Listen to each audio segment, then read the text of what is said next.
Commodity 10 बजे 10 minute में आपका स्वागत है। शुरुआत कर लेते हैं हमेशा की तरह टॉप 10 एग्री कमोडिटीज से। किस तरह का एक्शन कल दिखा और आज किस तरह की शुरुआत हुई है।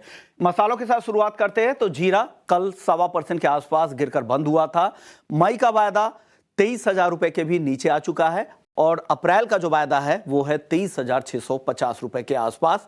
अराइवल्स का दबाव यहां पर साफ तौर से दिख रहा है और अप्रैल के महीने में अराइवल्स और तेजी से बढ़ेंगे। वहां पर किस तरह की स्थिति बनती है, फिर वहां पर जो बड़े खरीदार होंगे उनकी एंट्री होगी। जीरे के बाद अब धनिया और हल्दी की अगर चाल देखें तो धनिया अप्रैल वायदा, यहां पर भी अराइवल्स का प्रेशर है 7,650 के आसपास।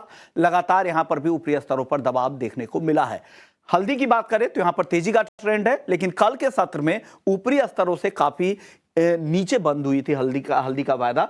अभी 17,500 के आसपास है, लेकिन ओवरऑल ट्रेंड तीनों मसालों में सबसे ज्यादा तेजी का है वो है हल्दी है, जहां पर सप्लाई जो नॉर्मल सप्लाई जो औसतन सप्लाई होती थी हर साल उससे काफी कम सप्लाई इस साल देखने को मिल रही है। हल्दी के बाद अब ग्वारसीर ग्वारगम की बात कर लेते हैं। कल जहां पर 2% से ज्यादा की गिरावट दिखी, लगातार ट्रेडर और जो किसान है ग्वार के वो तेजी की उम्मीद में बैठे हैं, लेकिन यहां पर तेजी नहीं आ रही है। लगातार यहां पर कमजोरी ही दिख रही है।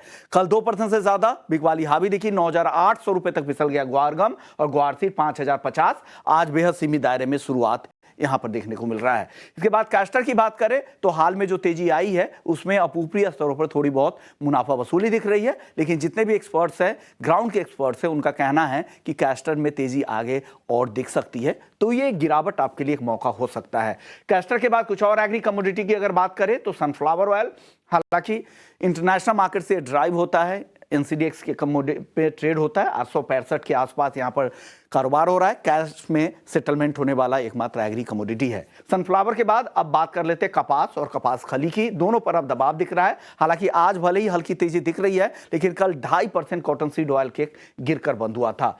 कपास की बात करें, एनसीडीएक्स कपास जो अप्रैल में ही एक्सपायरी है, अब नेक्स्ट अप्रैल के भी काफी एक्टिविटीज वहां पे दिख रही है। जो नेक्स्ट अप्रैल 2025 का जो वायदा है वहां पर भी एक्टिविटीज दिख रही है। साल का एक ही कॉन्ट्रैक्ट होता है इसमें, ये भाव 1540 के आसपास है। कपास के बाद अब आखिरी काउंटर मेंथा ऑयल 940 के आसपास, बेहद सीमित दायरे में कारोबार। कई महीने से 40-50 रुपए के रेंज में ही मेंथा ऑयल घूम रहा है। हमारे साथ रवि देवरा है कुबरजी ग्रुप से। शुक्रिया रवि जी।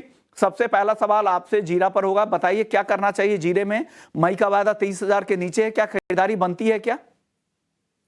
डेफिनेटली मई कॉन्ट्रैक्ट में जो थोड़ा वीकनेस देखने को मिला है, पर्टिकुलर रीजन मींस कुछ नहीं ज्यादा अभी अराइवल से उसका प्रेशर है काफी मंडियों में। ये अराइवल की वजह से थोड़ा ट्रेड एक्टिविटीज में रुकावट आई है। धनिया हो, जीरा हो, वहां पे अभी ये लेवल पे पैटर्न नहीं है। हालांकि मेरा मानना है कि अभी शायद थोड़ा और ये महीने के एंड तक ये कमोडिटीज में एग्री में वोलेटिलिटी रहेगी, क्योंकि बेसिक रीजन है क्योंकि ये जो अप्रैल है, मार्च क्लोजिंग का टाइम है, तो आई थिंक वहां पे ज्यादातर उसमें काउंटर ट्रेड लेके या अपने बुक्स में वहां पे माल लेके अभी हेजर्स या जो फिजिकल कारोबारी वो अपनी पोजीशन को क्लियर करेंगे पहले ये मंथ पहले।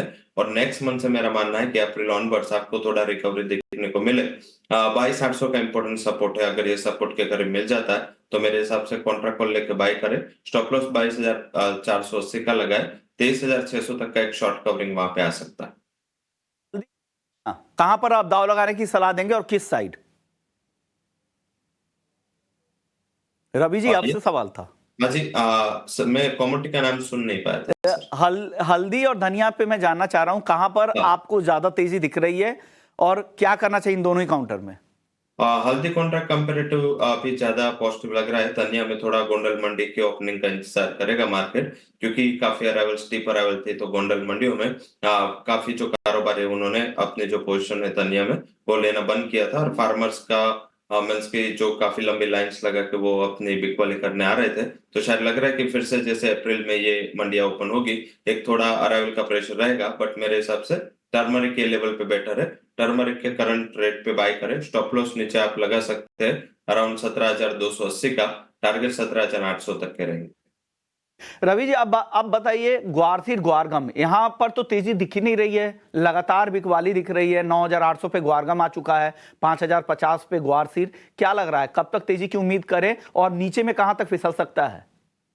अगले सप्ताह में रिकवरी आएगी ऐसा लग रहा है। पर्टिकुलर मार्च एंडिंग का जो कॉमन रीजन है वो यहाँ पे लग रहा है। साथ में मीन्स को इतना डिमांड है वो आ नहीं रहा फिजिकल मार्केट में, तो शायद अप्रैल ऑनवर्ड आपको थोड़ा बहुत यहाँ पे बार्गेन बाइंग दिखे, प्राइसेस में अच्छा करेक्शन है। तो मेरे हिसाब से वहां पे गुआर गम पे ध्यान रखें। अगर ये करेक्शन में गुआर गम ने अंडर परफॉर्मेंस किया है वर्सेस गुआर सिल्क, 9800 के करीब अप्रैल कॉन्ट्रैक्ट आ चुका है, उसको बाय करें, स्टॉप लॉस लगाए अराउंड 9870 का, एंड अगर आप 9720 का स्टॉप लॉस लगाए, और अपर साइड जो टारगेट है मेरे हिसाब से एक बार 10,120 तक के लेवल की उम्मीद अगले सप्ताह से करनी चाहिए। 3 ट्रेडिंग सेशन के लिए आप वहां पे बाय पोजीशन ले सकते हैं।